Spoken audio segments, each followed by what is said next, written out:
അത് സംഭവിക്കുകയാണ്. ആം ആദ്മി പാർട്ടി ചന്നം പിന്നം പിളരാൻ പോവുകയാണ് എന്നുള്ള റിപ്പോർട്ടുകൾ പുറത്തു വരുന്നു.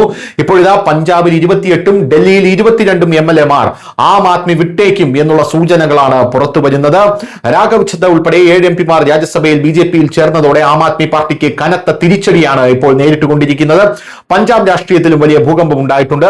ആം ആദ്മിക്ക് ഈ ഞെട്ടൽ താങ്ങാൻ കഴിയുന്നതിന് മുമ്പ് തന്നെ പഞ്ചാബിലെ 28 AAP MLA-മാരും ഡൽഹിയിലെ 22 MLA-മാരും പാർട്ടി വിട്ട് BJP-യിൽ ചേരുമെന്ന അഭ്യൂഹങ്ങൾ ഇപ്പോൾ ശക്തി പ്രാപിക്കുകയാണ്. മറുവശത്ത് 7 MP-മാരെ അയോഗ്യരാക്കി പ്രഖ്യാപിക്കണമെന്ന് ആവശ്യപ്പെട്ട ആം ആദ്മി പാർട്ടി രാജ്യസഭാ ചെയർമാൻ കത്തെഴുതി.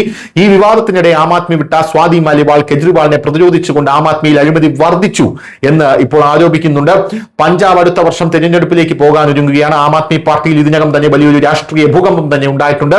പഞ്ചാബിൽ നിന്നുള്ള 6 MP-മാർ രാജ്യസഭയിലെ പാർട്ടിയിൽ നിന്ന് രാജിവെച്ച് BJP-യിൽ ചേർന്നു. ഇത്തരമൊരു സമയത്ത് പഞ്ചാബിൽ നിന്നുള്ള ഏകദേശം 28 MLA-മാർ വരും ദിവസങ്ങളിൽ AAP വിട്ടേക്കുമെന്ന് മുൻ AAP ഹരിയാന സംസ്ഥാന പ്രസിഡന്റ് നവീൻ ജയ്ഹിന്ദ് അവകാശപ്പെട്ടു. പഞ്ചാബിൽ പാർട്ടിക്കുള്ളിൽ വലിയ അതൃപ്തി ഉണ്ടെന്നും അദ്ദേഹം പറഞ്ഞു. പാർട്ടി വിട്ട പഞ്ചാബിലെ പല AAP MP-മാരോടും നേരത്തെ മോശമായി പെരുമാറിയിട്ടുണ്ടെന്ന് ജയ്ഹിന്ദ് പറഞ്ഞു. ചിലരെ മർദ്ദിക്കുകയും സമ്മർദ്ദത്തിലാക്കുകയും ചെയ്തു. ഈ സംഭവത്തിൽ പിന്നിൽ പാർട്ടിക്കുള്ളിൽ ഗുരുതരമായിട്ടുള്ള ഭിന്നതയാണ് നടക്കുന്നത്. പഞ്ചാബിലെ AAP പിളർപ്പിനെ കുറിച്ചുള്ള റിപ്പോർട്ടുകൾക്കിടയിൽ ഗുജറാത്തിൽ നിന്ന് മടങ്ങിയ പഞ്ചാബ് ചുമതലയുള്ള മനീഷ് സിസോദിയ നേരിട്ട് വിമാനത്താവളത്തിലെത്തി കെജ്രിവാളിനെ കണ്ടു. സിസോദിയ ഡൽഹിയിൽ പഞ്ചാബ് മന്ത്രി ഡോക്ടർ ബൽവീർ സിംഗിനെയും കണ്ടു. പഞ്ചാബിൽ BJP ഓപ്പറേഷൻ ലോട്ടസ് നടത്തുന്നുണ്ടെന്ന് ബൽവീർ സിംഗ് അവകാശപ്പെടുന്ന ഒരു സാഹചര്യമുണ്ട്. പഞ്ചാബിനൊപ്പം ഡൽഹിയിലും AAP-യിൽ പുതിയൊരു വെല്ലുവിളി ഉയർന്നു വന്നിട്ടുണ്ട്. ഇതുവരെ AAP-യുടെ ശക്തി കേന്ദ്രമായിരുന്ന ഡൽഹിയിൽ 22 MLA-മാർ പാർട്ടി വിട്ട് BJP-യിൽ ചേരാൻ സാധ്യതയുണ്ട്. BJP-യിൽ ചേർന്ന MP രാഘവ് ചദ്ദയാണ് ഇത് സംബന്ധിച്ച സൂചനകൾ നൽകിയിരിക്കുന്നത്. പാർട്ടിയിലെ അണികൾ പറയുന്നതനുസരിച്ച് ഡൽഹിയിൽ സംഘടന നിലനിർത്തുക എന്നുള്ളതാണ് ഇപ്പോൾ AAP-യുടെ വെല്ലുവിളി. ഇതിനു പുറമെ പാർട്ടി വിട്ട 7 നേതാക്കളെ മാറ്റിസ്ഥാപിക്കേണ്ട നേതാക്കളെ തിരിച്ചറിയുക എന്നതാണ് AAP-യുടെ മുൻഗണന.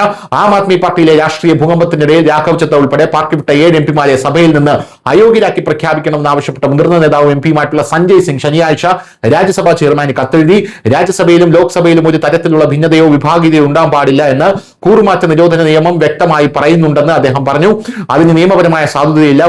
മൂന്നിൽ 2 ഭാഗമല്ലെങ്കിൽ പോലും AAP-യിൽ പ്രതിഷേധം ശക്തമാകുന്നതിനിടെ MP സ്വാതി മാലിവാൾ ശനിയാഴ്ച BJP-യിൽ ചേർന്നു. അരവിന്ദ് കെജ്രിവാളിനെ വലിയ രീതിയിൽ പ്രതിക്കൂട്ടിലാക്കിക്കൊണ്ടാണ് സ്ത്രീകൾക്കെതിരെ വരെയുള്ള ഗുണ്ടായിസം ആം ആദ്മിയിൽ നടക്കുന്നുവെന്ന് അവർ പറഞ്ഞിരിക്കുന്ന ന്യൂസ് ഡെസ്ക് മലയാളം.